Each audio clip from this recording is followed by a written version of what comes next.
Maria by Sherwin Williams. It's my fave. Baja Maria. Yeah. Oh, righty then. Wow, that's pretty cool. All right. Tell me when you're good. Up, we are live. Good. Okay.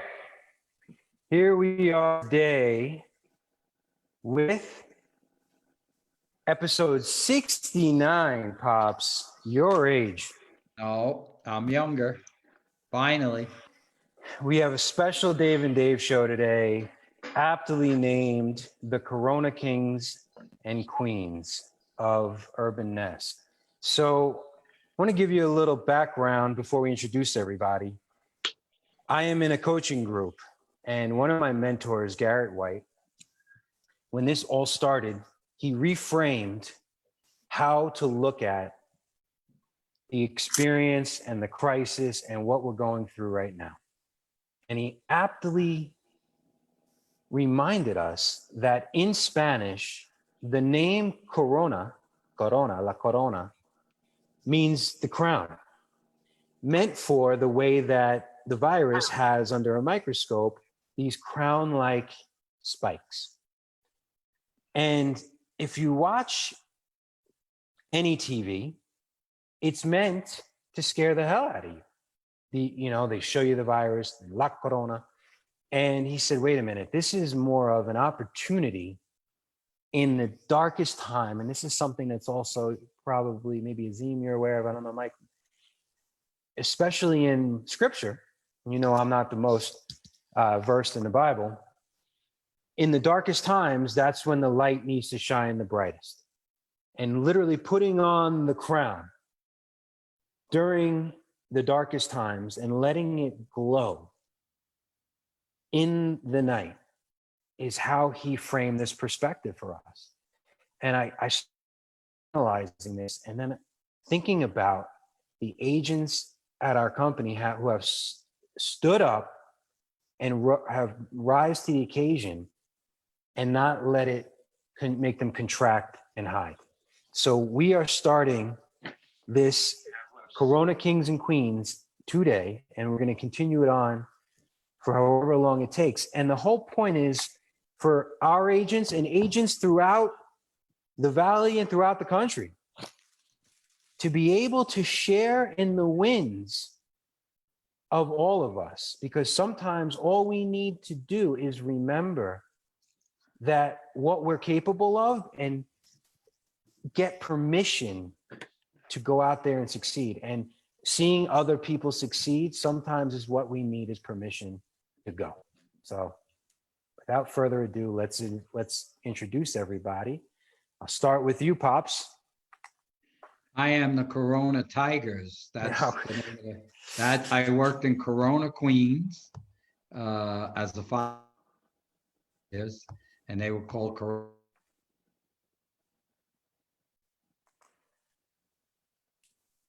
Hello?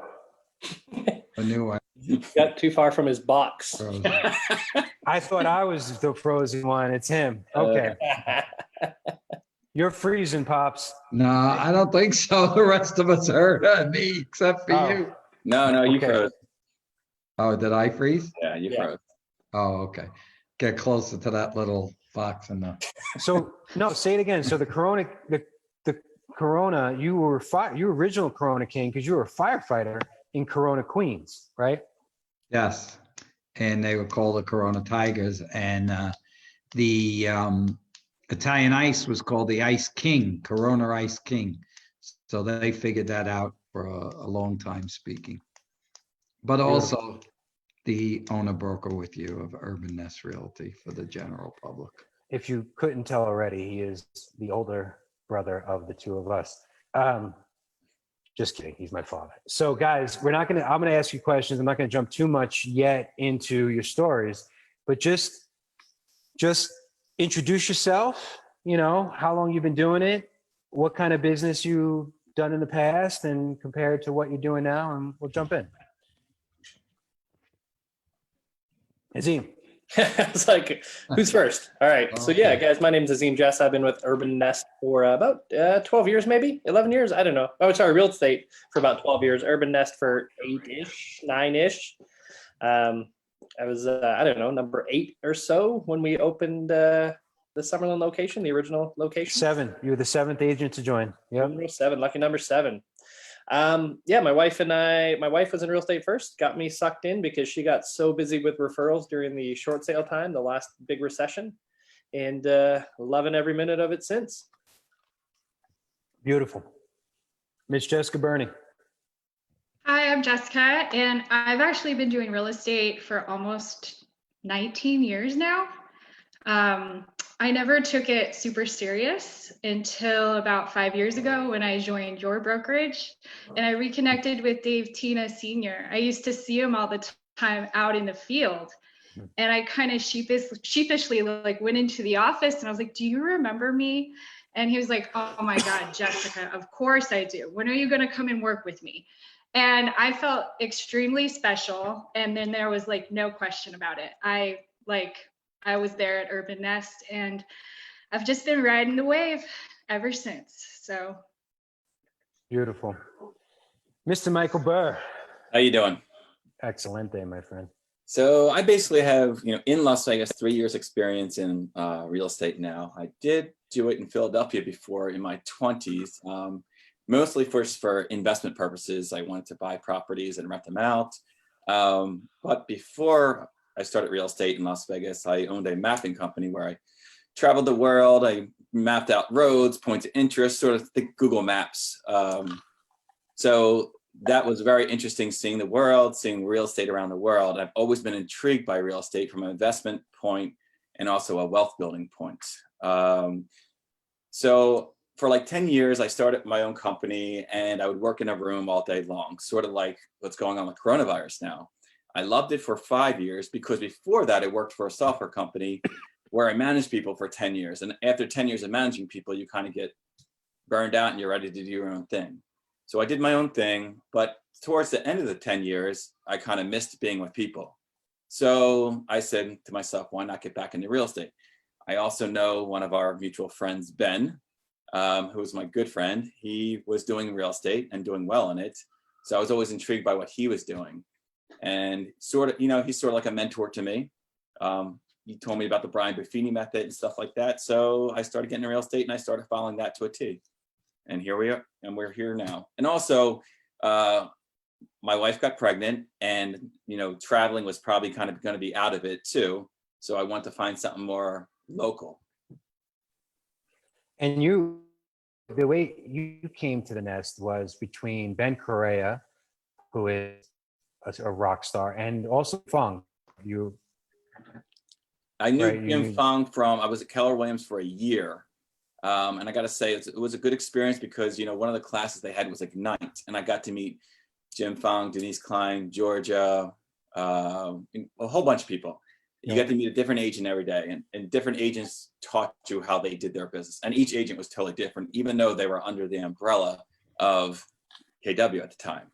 Yeah. So I found that to be spectacular. Then I started seeing some of the agents at Urban Nest, and I liked their nose to the grindstone, work, work, work. I'm more of an extrovert than an introvert. So I'm not more or less the hoorah, hoorah. I'm more or less, leave me alone, let me do my work. Let me do my work, leave me alone. I actually get I realize I get agitated actually when I'm interrupted. So we agree with that, Pops, right? It's like, that's one of the beauties of how we do things. Meet you where you are, right? Even we're going to talk a lot about relationship-based business and how that has helped maybe you guys not have as much of a fall off as everybody else. But even relationship-based business, you truly care about people. You still don't want to overwhelm them, right? It's you got to decide what kind of relationship they want. All right, first question. Give us an idea of comparing last year's first quarter and your projections out versus this year's first quarter and projections out. Kind of give us an idea of how much coronavirus and the last 6-7 weeks has affected your business. So give us kind of difference. Let's start with you, Azim. So last year's first quarter, Sarah was still working with our team. She has now, since as of January 1, she calls it retired. So I'm like, wow, man, I wish I could retire at 43. But no, she is now a full-time stay-at-home mom. And the timing was, very fortunate for us with school, being out now and homeschool and stuff. But so just back to last year though, we did, I don't remember the exact number, but I know our first quarter is always very busy. And, we did good. I can tell you this year in the first 2 months, actually the first quarter, I myself personally closed 18 transactions. So that is my best first quarter ever. With Sarah leaving, I think we were planning and projecting, okay, like I can probably pick up about 50% of her business and then move on from there, and then just really work with our team to drive a little more of their business and maybe, make up some of that lost income. Well, I'm pretty much on pace to have my best year ever if things stay, even with Corona and whatnot, and I know they're not going to stay at this pace, but the stuff that's closing now is, work and business that we've generated in December, January, February. So are we going to get into predictions later? Did you kind of want to hear what I think for the rest of the year is going to look like? No, we're going to do predictions in a minute. I just wanted them to see. So let me give you a little heads up. We're going to do difference between this year and last year. Then we're going to say, what are you doing to keep the business going? And then we're going to talk about projections. But okay, yeah, so that's where I'm at. And then I'll touch on those other things as we get to those other questions for sure. I will say this, Pops, and you feel free to chime in at any time. There must have been jet fuel or fertilizer in the fact that when Sarah decided not, to spend more time at home, maybe that was the key the entire time. You've been laser focused and on fire ever since. My numbers have you at 25 deals as a team right up to right now today. Yeah, that's what we got. I know we have 13. I'm looking at our board right now, 13 in escrow. Wow. And, everyone's out there working. I mean, in our meetings, we're talking about connections and people. And we're not even lead generating, in the traditional sense. We're not out there asking for business. We're just connecting with people because that's the season we're in, right? This isn't a time to be, I just don't think it'll sit well when you start asking for people like, hey, do you know someone who's struggling that needs to sell a home? Like, it's not the season for that, right? Just be out there, support the community, do the right thing, and the business will come. We just released because we've had internal conversations of how do you recruit in an ethical and classy way during this time. And the main subject of our marketing piece is true certainty in an uncertain time. Like basically saying is, let's control what we can control. And I think that is why, and I don't want to foreshadow too much, why the people who are seeing success right now are the ones who are delivering to their clients, the ones that have relationships already in place. When the world is freaking out, that is when it's time to put on the crown and step up for them. And that's one of the reasons why relationship-based business is strong, is because they know that you're there for them. Also, in any market, regardless if we're in what we're in right now, that's what realtors are here for. It's a very emotional, crazy situation, and the husband and the wife, and regardless of who's buying the house, it's so emotional. They're in like their mini coronavirus crisis, and the dinner table trying to figure this out. We're here for stability. Yeah, I earn my paychecks between buying and selling, right? Anyone on this call, see you, Pops. Anyone on this call can do 45 minutes or 45 days of paperwork and managing a transaction. It's the 4 to 5 years between is where, we're earning our money, right? That's where we're being the advocate. That's where we're being the source for referrals. That's where we're maintaining that relationship, building our value. Because, the forms that we use aren't rocket science, right? And 9 out of 10 transactions, go relatively smoothly, right? Unless, you make a problem yourself. So it's really the time in between where we're being the professional and the resource and the go-to person for all things housing related is where, I tell people we earn our money. So that's great. Let's transition to Jess. Now, Jess, you've experienced almost everything you can in your 19 years. You've been on a team. You work with your mother. Like I've had it very similar as you. I've been on a team. I work with my dad. I've been on my own. Where last year, obviously, you're on a team, different situation. But this year, correct me if I'm wrong, are you kind of on track for close to your best year ever as far as commissions, or you're going to have one of the better years?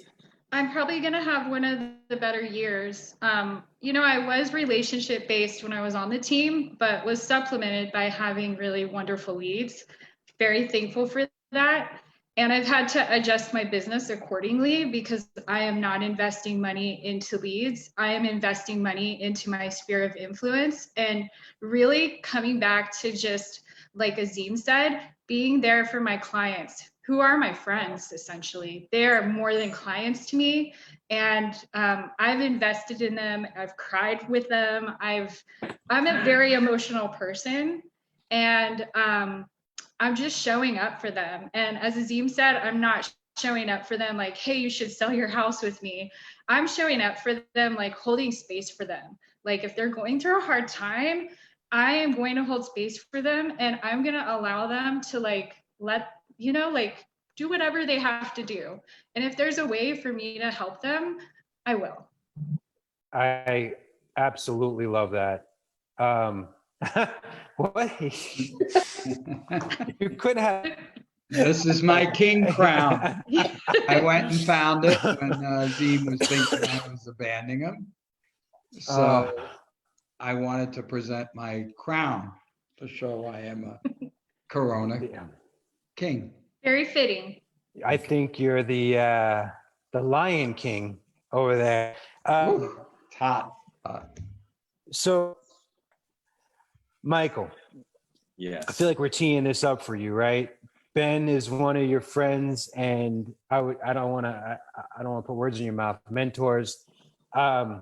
He's relationship based all the way. Buffini, you're big time relationship as well. You're an East Coast guy. This is kind of into who we are as well, right? Yeah. So what's very interesting about living in Vegas is culture. I got my degree in geography. I've traveled the world, so I've seen different cultures. I've traveled across the country 3 times. So once you get here, you have a lot of people from Chicago, New York, Arizona, California, but you see a big mix of different cultures. And back, as you know, New York, Philadelphia, I'm from Philadelphia. You can walk down the street in Philadelphia, and when my son first saw these 2 Italian guys talking, he looked at me and said, "Why are they fighting?" I go, "They're not fighting, they're just talking." Moving hands. My wife's always asks me why I'm yelling when I talk about things. I'm like, I'm not yelling, I'm just talking. So yes, I do not, to be honest with you, I don't even like the phone that much. I like to go meet for coffee. I like to meet face to face. Ben can tell you, him and I can talk for hours, even though we don't see each other that much because of families and stuff. But yes, everything's relationship based. It's funny because Ben gave me this book, the Brian Buffini book. He told me about it. I also downloaded another Brian Buffini book. This book is also excellent. Ninja Selling. Another one, just talking about value. Just what Jessica said. People need our help right now. Like if you call up a bank right now, you call up Wells Fargo, I've been doing business banking with them. They won't even get on the phone with you. They won't even answer your phone calls. You call all these companies right now, no one will get on the phone. Right now, people are scared to death. They can't sleep at night. They have anxiety. So being just personable, that's how I build my business. I'm not transactional. I've never gotten on. I've done it once. I got on the phone call once, did cold calls, and some guy chewed me out. I never did it again. My first year, so compared to everybody else on the board, I'm only 3 years in Las Vegas, but my first year was terrible. My wife was pregnant. My mapping business, was, probably on the downturn unless Google was going to buy us out. My second year was much better. My third year should be great. And I'm building my business like versioning. I have a background in software. So my first year was version, was like a beta, then an alpha. My second year was like version 1, and this is version 2. I was talking to Ben the other day and said, hey, I want to meet you because now I think I need a TC. I need maybe, you know, I have another business I'm opening up too, and maybe I need to bring on buyer's agents, you know, and that's what I want to build my business in Bergen. I don't like some of the companies that you go to and all of a sudden they throw so much at you. They tell you what to do. Well, that's great education, but you know, you kind of need to do what you need to do, and you need to be helping people and building a business. I believe in the method of it's a marathon and a race. Build a business slow, even if it hurts your bottom line, because I think in the end, what I'm seeing right now, coronavirus hit. My wife is a high-end hairstylist in Summerlin, and she couldn't work. So truth be told, 3 days a week, I have my kids. 3 days a week, she has our kids. And we did that because we didn't want to go to daycare. And we wanted to raise our child. And it's great spending time with my 2-year-old and my 8-year-old. But, you know, basically last year, I think I did well being essentially part-time. Even though I still, when I have my daughter Thursday, Friday, Saturday, I'm right there typing away. She may come on appointments. But, you know, my business is not as big as some of these other people on the board, but it is growing. And it's growing all from relationships. Again, I made one phone call in my life for business. The rest have been, I'm saying cold calling. Yep. The rest have been relationships, building relationships with, unless you want to talk about that later, you know, how. No, it's actually, you brought up a great point. I want Pops to jump in on this. You know, I always joke, you could be a part-time agent, but you need to be a full-time realtor, which is what you are. You have to do it full time. I mean, people are calling you, you have documents you don't want to screw up, you know, it's a full-time job. And you give them that full-time fiduciary responsibility, even if you're only doing it 20 hours. Now, Pops, I want not just for the four or three of us or four of us, but I also want you to explain how you were a part-time agent doing relationship-based business, raising me. I mean, do a little bit of that or explain. First of all, before I even get into that, I think Azim and Michael, why your business has bumped up the first quarter is because Azim, in your brain, you're saying, uh-oh, Sarah's gone. I don't have time to waste. I got to get my act clear, get it down, do it that way. Michael, you're saying, okay, my wife isn't working. I got the kids. I don't have the kids. When I'm doing this, my time is going to be focused. Also, just saying, I'm not on a team. I'm not being fed. Right. I gotta survive. Which is the conversation. The government's not doing anything for us. Right. That we rely on the government. Right. Exactly. That's the conversation Jess and I had when she went off the team, and she has focused since then. But what happened with me was I was a New York City fireman. I owned a restaurant and I did real estate. Now, if I didn't have that burning ambition to do it, obviously I wouldn't have been successful. Then when I retired after 20 years and sold the restaurant, I was like, damn it, for the first time in my life, I am going to do real estate and only real estate. And I had like this phenomenal 3 years. And then, of course, after being totally successful, I left and moved to Vegas. But anyway, that's what it takes. It needs a point to make you focused and even more dedicated and focused when life hits you with different circumstances. And that's when you say to yourself, it's now or never. You know, you mentioned it's tough to manufacture this, but you all four, you had a hunger. You're hungry, and you can't create and be successful without having a little bit of leverage on yourself to go out and perform. You know, creating leverage and getting ourselves into that we must succeed is the biggest gift we can give ourselves. And you three are showing that, especially inside of this year. So let's just jump right in, and you guys can just, you know, jump in. What are you doing right now? Now, this is a loaded question because I also want you to talk about the times where you freak out a little bit or where you feel uncomfortable, how you're maintaining the social distancing, how you're getting into the listings, how you're working with buyers and sellers, because this is all a whole new world. There's no right or wrong answers. I know all three of you really well, but I want you to kind of, because if I'm an agent out there and I don't know what to do and I'm not getting good guidance or I'm not getting any guidance by anyone, a broker, whatever, I'm like paralyzed on what to do. So I would assume, and please feel free to ask questions because I'm watching on Facebook, but I would assume they would want to know, what are you doing to get success in this crazy time? If I don't mind, I'll guess I'll go first. Honestly, it's something Ben and I talked about. It's pretty darn easy. It's just be human, just be yourself. When something like this happens, call or text someone, say, hey, how are you doing? Don't lead it with real estate. Once a month, I send out these silly little cards, like for Valentine's Day, I sent out this card, and it basically, you know, says, you are the heart of my business. And I sent up, instead of sending flowers, I sent a little pack of seeds, quarter from a dollar store. It cost me like $1.50, $2 for every client. I whittled my database down from like 400 people to 80 people. So now I'm servicing those people. The next month I send out something else, you know, a little bit, you know, another card, and I make it, I put my image inside. But every month I'm consistent, just been consistent with sending something funny, something cute. And that's basically it. I mean, there's not much more. I mean, yeah, you have a farm, and just because it's not having crops right now doesn't mean you don't work it. You know, if you want to go to the gym and you want to get in shape, I've never seen anyone who worked out consistently who did not get in shape. You can't tell me anyone who went to the gym or worked out 3 to 5 days a week and was not in shape in 2 months. So it kind of like, I kind of, you know, got my work ethic from my father, was in the military.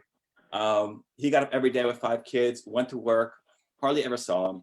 You know, my sports athlete heroes, you know, Scottie Pippen, Michael Jordan, Steve Young, hard workers. You know, when shit hits the fan, that's really when it unmasks you, basically. You know, that's when so many people you see on Facebook sitting by the pool, blah, blah, blah, doing this, doing that. You know, it's fine to have recreation. You have kids, great. But that's the time that so many open doors done right now. You know, Open Door won't even show houses without an agent. So if you're not taking market share, honestly, it's easy. You know, it's straightforward. Just call your SOI. Just text your SOI. So you mentioned some good stuff. It exposes who you are, absolutely. You know, the tough times. I do want to push you a little bit. I know as this was unfolding, you were in New York, like already. Like, when did you say, okay, this is serious? And then how did you navigate through to make your wife and you feel comfortable in yourself? In the beginning, I was a denier. I seriously didn't think it was that big of a deal. Our government's telling us not big a deal. Not that I follow politicians, but you know, my mom has cancer back home. She wants to see the kids. The doctor's giving her X amount of time, and you know, it is what it is. And one of the things she wants to do is see the kids. So we put the kids on a flight to go see her. And I thought everything was okay. Meanwhile, we're going in the heart of what was going on. We could have killed her. We could have killed my other family members in Philadelphia. So when I see some posts on Facebook, sometimes I get a little emotional, and when I shouldn't, because it hits home what we could have done to other people. We went to Philly. We went to New York City, walked around for 2 days while my wife was at a hair conference. The kids were playing basketball in the middle of New York City, you know, at the parks. Come home 15 days later, I got sick, real sick. So I thought I had coronavirus, and I've never been tested yet. So my wife quarantined me in the back room. But day 4, I'm reading everything about it. It never went to my lungs. So I'm thinking, okay, I just had a really bad flu, but who knows? So it hits home. So I think that's when we got back, it was like maybe 6 days later that it was like, oh shit, this is real, Yeah. you know? But you've been able to navigate through, because I know the two of you and Azim, are in Southwest office every day. I mean, there's not a ton of people in there anyway. It's this. It's you know, I've been since I was young. I put myself through college, paid for my own way, graduated with honors. I was not a good student in high school. Got to college, I loved it. It's a big difference between high school and college. I built my own company. I used to work from 6 in the morning till 1 in the morning. You know, I traveled the world on my own or with another person, and you're in the middle of Haiti crossing a border after they just had 300,000 people get killed, you know, and you're in these crazy developing countries and you're working hard. So it's just instilled, again, it also goes back to my father, how hard he worked every day in the military, just worked. He joined the military when he was 16, lied to get in. It's just a work ethic that if you don't have, no one's going to create that.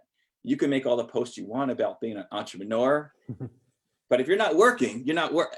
No one sees the hard work. So I knew it was going to be hard getting in, and I'll be honest with you, it's one of the hardest things that my mapping business was hard.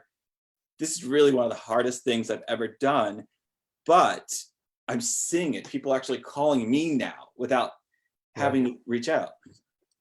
That's what happens. But if you're not willing to work, real estate's not for you. Yeah, it's funny. They say it didn't work, and I'm like, no, you didn't work. So Jess, same thing here, right? So I know we had a little bit of this conversation. Everything starts falling apart. The world starts ending, and it's freak out mode. Mm-hmm. What got you out to say, you know what? I'm not gonna fold. I'm not gonna quit. I'm gonna go and start getting out there and going to work. Well, right after, like in the midst of my meltdown, which was pre-COVID-19, my mom reached out to me and invited me on a really amazing trip to Israel.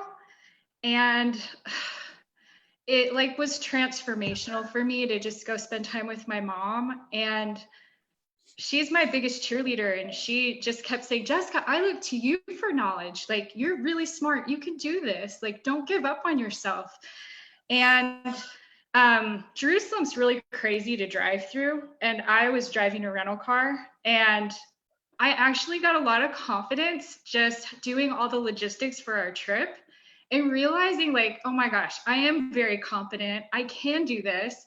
I've lived so many lives, like I can do this. And when it comes to work ethic, growing up, I was really wealthy. We had a lot of money. I didn't want for anything, and I didn't know what was happening. It all got taken away like that. And I had to go from driving a really nice car, having everything I wanted, to having nothing. And my grandparents were like, well, you got to go get a job, and we're not going to take you there. You can take the bus. And I did door-to-door sales for 2 years. It was a way for me to absorb myself into something different in the midst of the chaos that was happening with my family. But B, I realized I am really good at connecting with people in sales. And I had so many people that wanted to like stay in touch with me after I sold them this like really insignificant, thing through door-to-door sales. And then that just kind of like went into real estate. I was working at Starbucks as a manager, and I remember I took a smoke break, and I don't smoke. And I told my mom, I was like, I just took a smoke break. I feel like I'm really letting myself down. Like, what's going on? She goes, get your real estate license.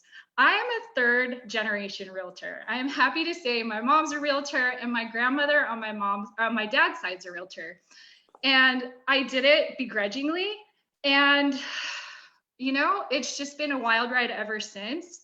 And I am happy to say that through this, through COVID-19, to be honest, as everything's quieted down, I've had a chance to connect to myself. And as I've been connecting to myself and really just like honoring who I am and not abandoning who I am, like really like connecting, I am able to show up so much differently to everyone else. And my relationships have just stepped up into new realms that I didn't know existed. And that has instilled even more confidence in who I am and what I can bring to the table. And it's transformational. So it's been wonderful. Between Azim, Jess, and Michael, the three of you have something in common other than real estate. You both, all three of you, ridiculously good looking. True. Other than that, you're adventurous travelers. Exposing all of us. No, but you all have significantly, you got cojones when it comes to traveling. All three of you, I watch you've been in some not easy places to travel. And the metaphor I'm coming up with is people who succeed are comfortable being uncomfortable. And when even me, I went to Thailand, I did a little bit of China. It was Singapore, very uncomfortable for my first time going to Asia. And it's putting yourself completely outside of the zone, the comfort zone, right? But the counterintuitiveness, the magic of life is that the more uncomfortable you get, the more you grow. And the more uncomfortable you get, the more comfortable you get being uncomfortable, so you can grow at an even faster pace. So it seems like all three of you have that to kind of rely on. So let's segue. Azim, obviously, I mean, with your missions and the things you do with your church and the places you go is unbelievable in itself. But, you know, what is getting you up every day and getting you into the office? How are you working with clients? I mean, I went on a showing with Angie yesterday, and the girls were in the car just to get out of the house. And I knew this guy through a friend, and we already were connecting. And I finally met him, and I just wanted to like hug him. How you doing, buddy? I just wanted to hug him, but we had to socially distance. I had the mask's on, the mask's off. They have the mask, it's on, it's off. You know, you want to talk about negotiations, you're getting closer. They're talking about the house they want to live in. How are you navigating through this, and what are you doing? So, you know, so I haven't really had a ton of showings on the buyer side. I do have quite a few listings I've been, you know, working through. On the buy side though, I mean, just some of the simple regular stuff, right? Like I was at Costco and they had some gloves. I ended up buying a package of gloves. Fortunately, a couple years ago for our pop buys, we did hand sanitizers. And I was not as disciplined a couple years ago about giving them out. So I actually have a shoebox full of them in my other office here. So I've been taking those to showings, giving them to clients as well. So, you know, in that essence, you know, we're taking whatever, you know, the best precautions we can, getting out there, looking at homes, doing the distance thing, you know, driving separately, all that stuff, right? But you know, at the end of the day, the people that are out there, like we've talked about, are ready to buy, need to buy, want to buy, and they're doing the right thing. They're also being safe and smart. So, but yeah, I mean, I'm an extrovert, right? Like, you know, I want to throw a brick through a window to go see people. And so, yeah, it is brutally hard for me. Like, you know me, Dave, like I love to be around people. Like if I can, you know, be around people, I'll be, you know, first guy at the party, last guy to leave. And so, yeah, you know, the distancing stuff has been extremely difficult for me. And I've just found the best way to connect is via Zoom, via FaceTime. You know, like, yeah, it's all I can do right now. And, you know, I just can't wait for this to be over because, yeah, I want to give someone a big hug as well. Yeah, but when you first week that this was going on and we were having the conversations, like, in Nest Connect every day, I was like, reach out to your friends and your family. And because to me, it's not even your clients, right? Reach out, just like I was reaching out to you guys, my father reaching out. Didn't you get 2 clients in that first week just by like calling to see how they were? Yeah. Just checking in.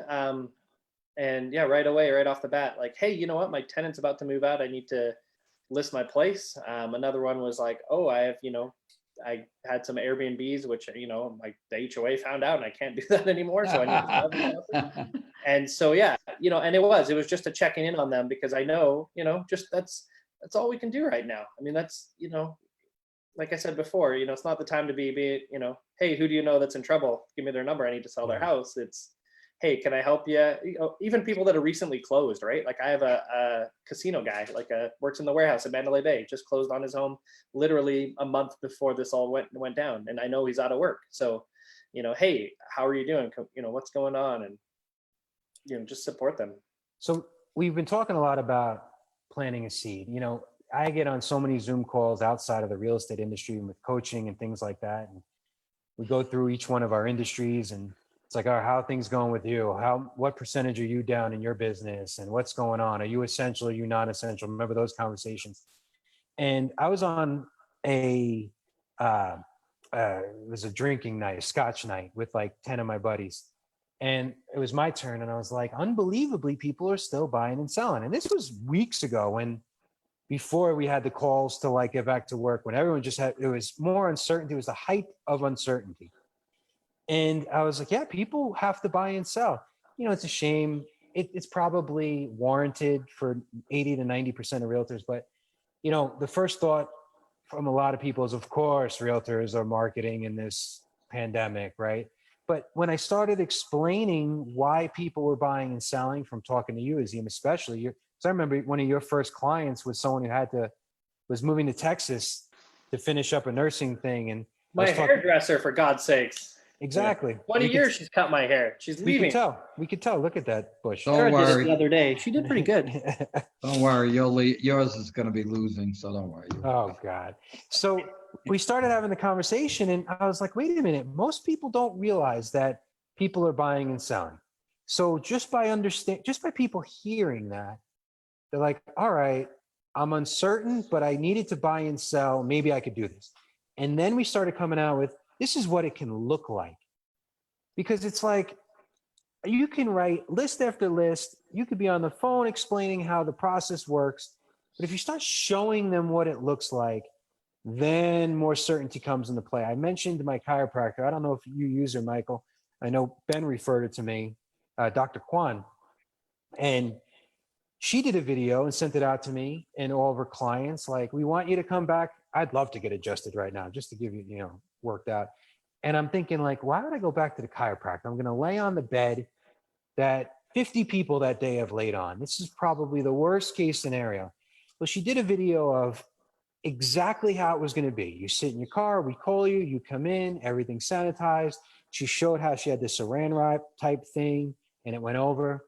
And I was like, everyone should be doing, even if it's a really raw video with your iPhone, of what it looks like, because certainty starts playing in. Now, if I was 40% likely to go back to her during this, after the video, it jumped to 80% that I would go see the chiropractor.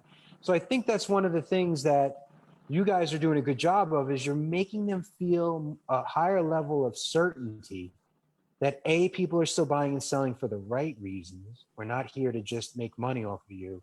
And B, we could do this in a social distancing, safe, essential way. So kudos to you guys. Pops, I feel like I'm dominating. Do you have questions or comments? No, what I was just going to say is that in this market, that misconception is the greatest, is that we're not out there. We're not full service. We've closed the offices down. We let the managers and the receptionists and the transaction coordinators go, and that the agents have no backup even to work. So on the owner management level, we're fully staffed. There's nothing holding us back. On the agent level, it's a lot of necessity to work and to buy and sell. And a lot of questions is, is the market going to dump? This isn't 2008 and 9. The interest rates are great. You guys, I'm sure, are selling that. I know you could get a 3, 3.25, 3.5, and those rates are phenomenal. And so far, the market has stayed pretty normal as far as price point. So I understand why these guys have the ambition and have now the success, because it's definitely more difficult, but there is a way to do it, and real estate's working. You couldn't have given me a better segue. I always do. When there's more than me and you, you're on fire. When it's just me and you tune out completely. So the segue is That's because you're a kekaron. Well, if I didn't talk, no, it would just be us looking at each other. So, all right. So the prediction part, where are we in the market? What do you think's going to happen? Or are you just going to roll with it one way or another? Right? You can only control how your reaction to what you can't control. Let's start with you, Michael. I honestly believe, I think people have been cooped up. I think people have found things they hate about their home. I think they're with their kids. It's hot now. They're going to want pools like they've never wanted pools for. What's on average, pools are $15,000, $20,000 more per comp. I think that's going to go way up. I think people will get out there. I think there will be fear that, hey, the market's going to tank, but it's up to us to educate them. I took 3 listings, I think, the first week that we went shut down, and people are like, oh, people are selling their homes. Oh, crap. I'm like, no, they're upgrading or downgrading. And I explain that. As long as we explain what you said, interest rates, low inventory, we educate them, it makes us look better and they feel comfortable. And if we keep posting on social networking without throwing people's faces, oh, they're buying a $500,000 house, how can they do? Like, if you just post, hey, I helped someone negotiate their dreams, use the word dreams, people don't get angry about the post. You know what I'm saying? So I think it's up to us to keep talking, doing these videos, posting on Facebook, reaching out to Title. Title will create you like cool marketing stuff. title's working harder for you now than ever because they want your business. So Mhm. reach out to your resources and network. And honestly, I think values will probably stay flat because of low inventory. Commercial I think will tank, but I think residential will do great. So after you guys answer this question, I want you also to answer a great question that Michael has presented, because he's answering it. And I've been thinking about from the get-go. I'm grateful I have a pool. I don't know what I'd do without it. Me too. I'd want a gym, an office, and a beach view, and better Wi-Fi. Even though I have the best Wi-Fi, it's not perfect right now. That's what I would want. So let's jump in, Jess. What do you think is going to happen with the market? And tell us what you'd want in your house the next time around. Sure. So I personally think that we are going to have an upswing in foreclosures, because I don't know what the banks are going to do with the forbearance.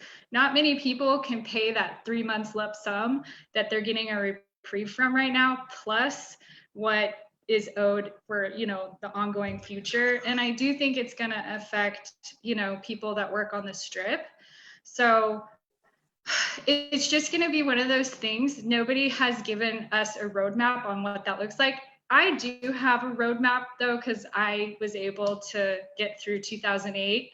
So I am not going to make huge predictions. I'm just going to be of service, and I'm going to keep working and keep those connections going, and keep myself open and keep manifesting business for myself by staying in touch with myself and with others, and just keep showing up for them.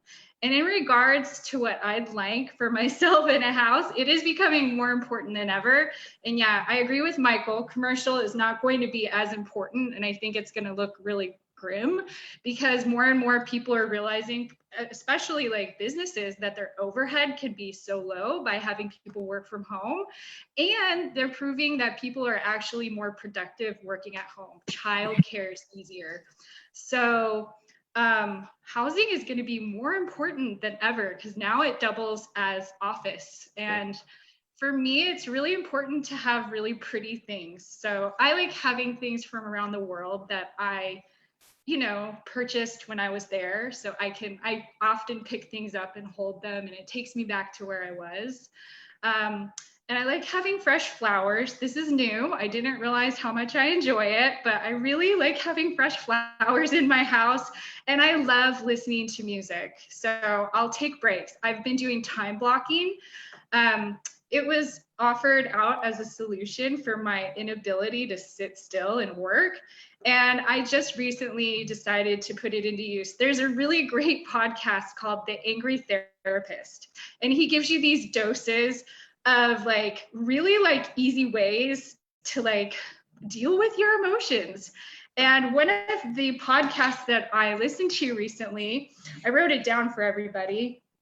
It's called How to Structure Your Day. And he actually talks about time blocking and the traps that you can fall into, like sitting and watching TV and binge watching, going into the kitchen and eating too much. And he treats the TV area like a cinema. He'll schedule his time to go watch a show he really likes, but then when he's done, he moves on. He also finds a place in his space that brings him joy. So he lives in a loft in LA. He likes to work where there's windows and he can see the whole city. And so I've actually kind of adopted what he's talked about, and I'm effectively working. It's a night and day difference for me. I've always struggled with my contact database system and just sitting down and doing it.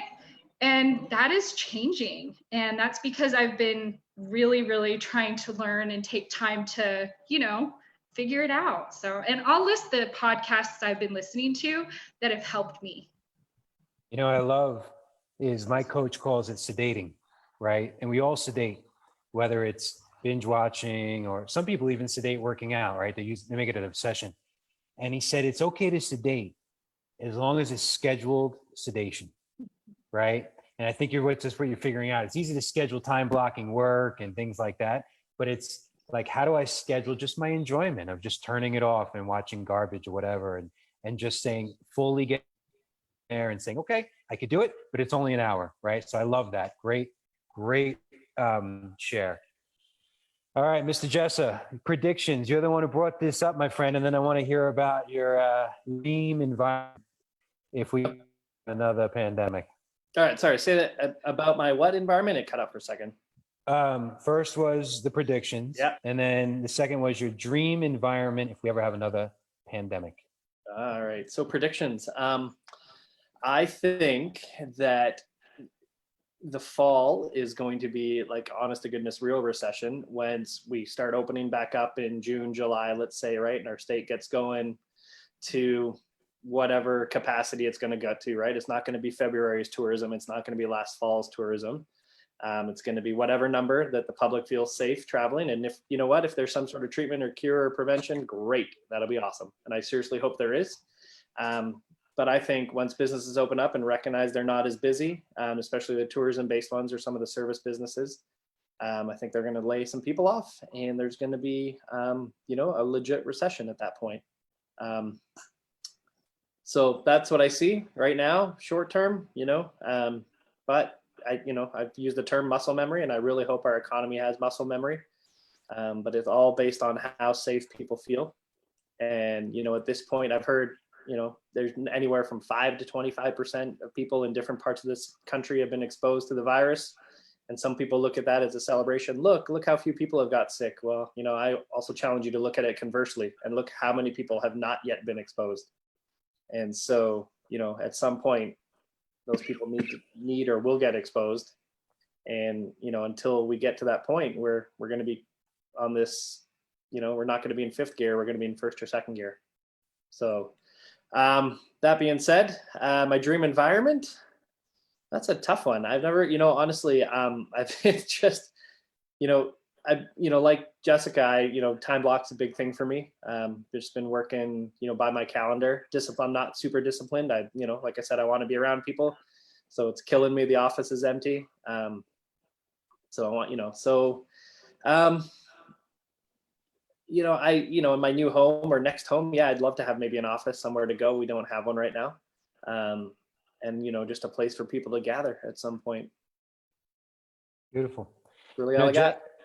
Jess, the forbearance, there has been, I mean, it's going Right. to be, and it's going to evolve, right? So just recently, Freddie and Fannie have said that they're going to work with, The latest, Jess, is they're gonna add it to the loan so To that the back end of the loan, The because that's back what end. our Gotcha. governor Okay. said. But I called my lender, and I actually had my clients call their servicers and lenders, and it sounded like that was like a no-go. Like they were just NAR is fighting like crazy to get it Good. added, because who could come up with that money and pay it and then continue to pay their payment?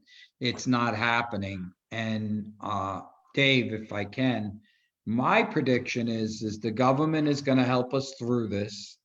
A lot of people argue with me about this, but I hear it every day.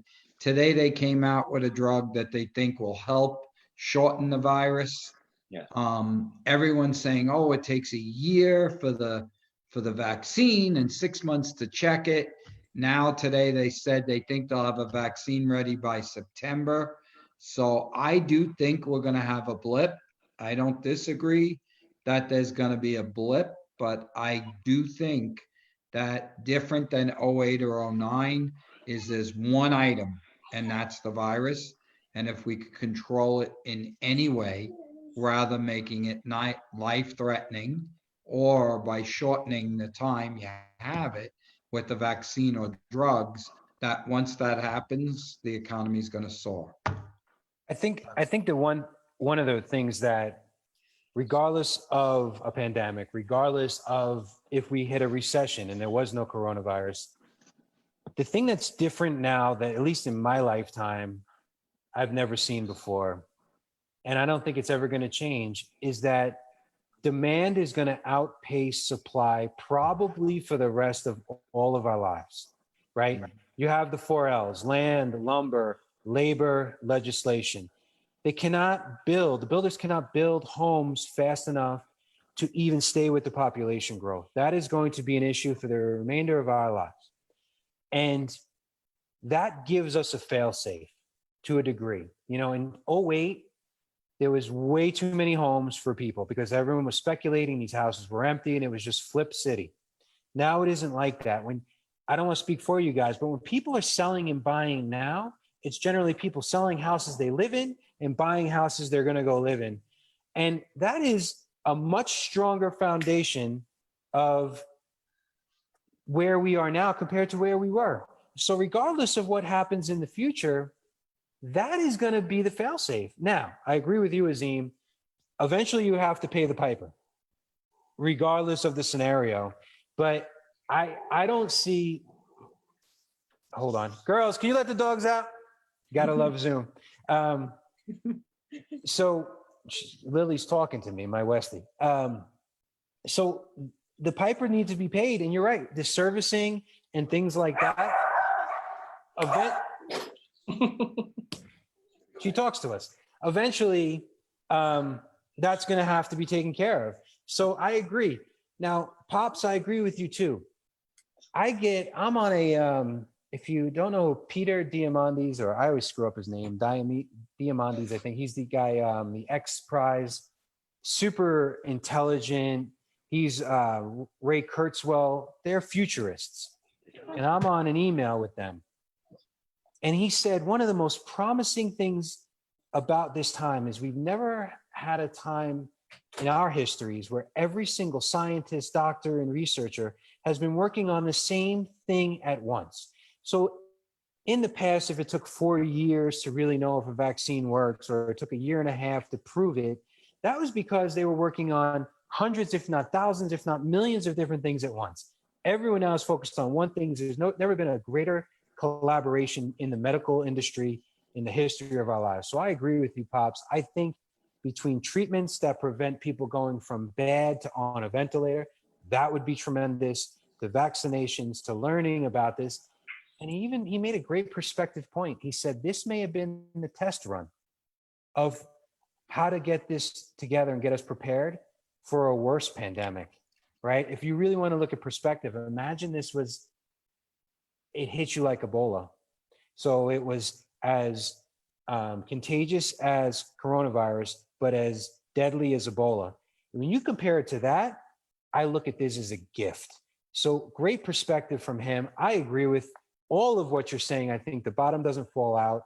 And at the same time, because of the demand outpacing the supply, but at the same time, we will see some adjustments in 3 or 4 months, depending upon how the government helps the servicers on the mortgages and things like that. So, Yeah, Marina, I'm just kind of following the Facebook thread too. Marina made a good point, right? People have equity this time, right? Which people didn't have before, right? And like you said, we're not buying 10 homes with zero money down, right? You're buying an investment property, maybe, but you got your own home, you've got equity in it.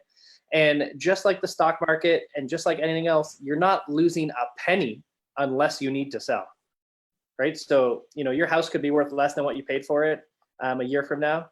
But unless you need to sell, it doesn't matter. Who cares what Zillow or your realtors say it's worth at that moment, right? Because it's only worth what it needs to be worth when you need to sign that listing agreement and that purchase agreement. all right, I'm going to ask you one more question. I didn't plan on this, but it was a question that came up yesterday with my father's broker roundtable. Now, mind you, this isn't just Urban S. This is everybody. It's fully public who's watching this. If you have a buyer, like I have friends that are buyers right now, and they're saying, why am I going to buy now rather than 3 or 4 months out? What's the pros and cons of buying now versus waiting 3, 4, 5 months? Because today I know what interest rates are. I know what the market conditions are. I know what inventory is like. I don't know what that's going to look like in 4 months. If prices do drop, you're going to be facing, you're going to be fighting investment competition and things like that.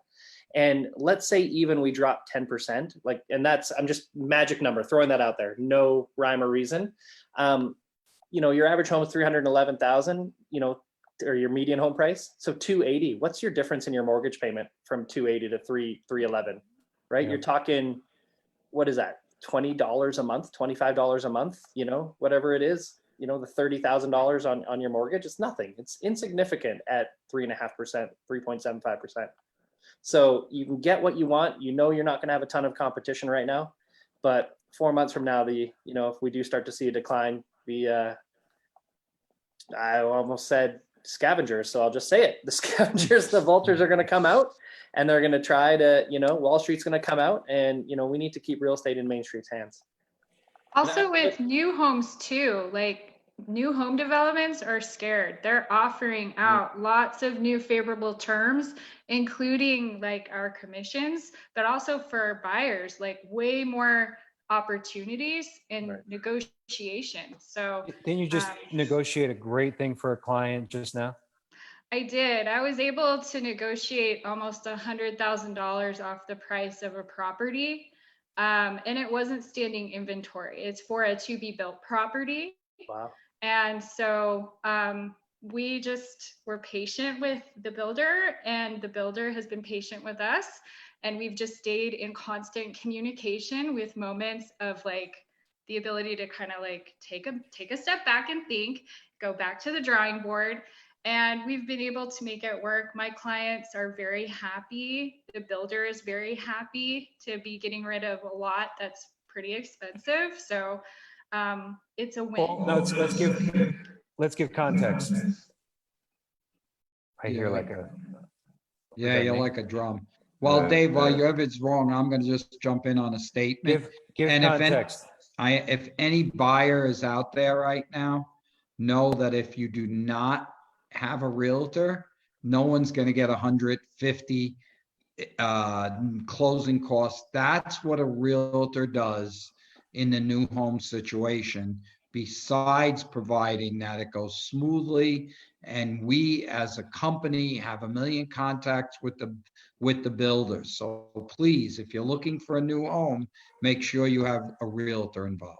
But that's also, I wanted to just make sure that people who are buying a $400,000 new home don't think they can get it for 300. I'm assuming it's a higher end property. It's a high end property. It is. It's a higher end property. It's like in the $900,000 range. Okay. So, but there was a builder who I won't name who was offering realtors less commission because they didn't have to, and now they're valuing us more as well.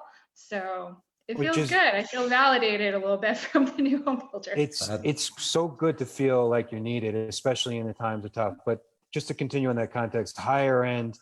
And listen, new homes have aggressively, their median price has gone super high, faster than resales. So that's why they have that room to play with. The reason why I always say context is because they only take a clip. That's what I don't care what media you follow. They only take a clip and they're going to say, the realtor on Dave and Dave's show said I could save $100,000 on my house. So, and I'm like, I don't want it to just be like that. So it's more like a 10%, if you look at it, a 10% adjustment, but definitely ask. Mr. Michael Burr. Okay, so I have a story. So I have a client who needs to sell their townhouse in Providence. Well, they were like, well, I need to sell my house first before I buy. I'm like, well, I mean, right now there's not a lot of competition. So I took them out one day. We put their house on for sale. I took them out for one day and we found a beautiful property they loved. Pre-corona, we never would have got our offer accepted because now they were fearful that the seller was fearful prices were going to drop. And also no one was coming to see the house anymore. They weren't getting any showings. So I got our offer accepted on contingent. We had to sell the other property. I also got like a 2-month escrow. You would never have seen that, a month and a half ago. So the great news is a lot of people who need to sell their homes right now, their biggest thing is, I got to sell my home. I got to buy a home. Well, people are willing to work with you now. So there's a lot less competition. As soon as this opened back up, back to competition. I never would have got my offer accepted pre or probably post. Beautiful. Pops, you want to do a parting shot? I'm going to make this look a little bit prettier right now. Look, she just showed she just dropped off an earnest check for a new home for a toll that she was working on. Parting shots, Pop. I congratulate the three agents on here for being successful during the coronavirus times. I think it's great that you show the world and your buyers and sellers you're still out there working, and this too shall pass, because everything does. So be safe, be kind, and make it through this. And I just want to thank you guys for being the true Corona kings and queens that are shining the light in the dark time and proving that literally where there's a will, there's a way. And in any situation, you could pull out the gift and the lesson and see success. Thank you for being 3 amazing examples and honoring us as a company and that we believe in you guys as much as you believe in us and just showing the way. So thanks for coming on here and sharing your beauty. That's all we got. I just want to say thank you too. sorry. You know, you just saw my son on here. I just want to say thank you because you guys have actually helped my family out a lot. So I just want to tell you thank you. Thanks, Michael. Right? All right. That's all we got Thanks. for today. And Thanks, smile guys. and laugh. Thanks for watching Dave and Dave, episode 69. We'll be back to you next week with 3 new beautiful queens and kings. And thanks for staying on. We went a little bit long today, but we had such great information, so it was worth it. And that is it. I'll see you soon. Take care. Thank you. Bye.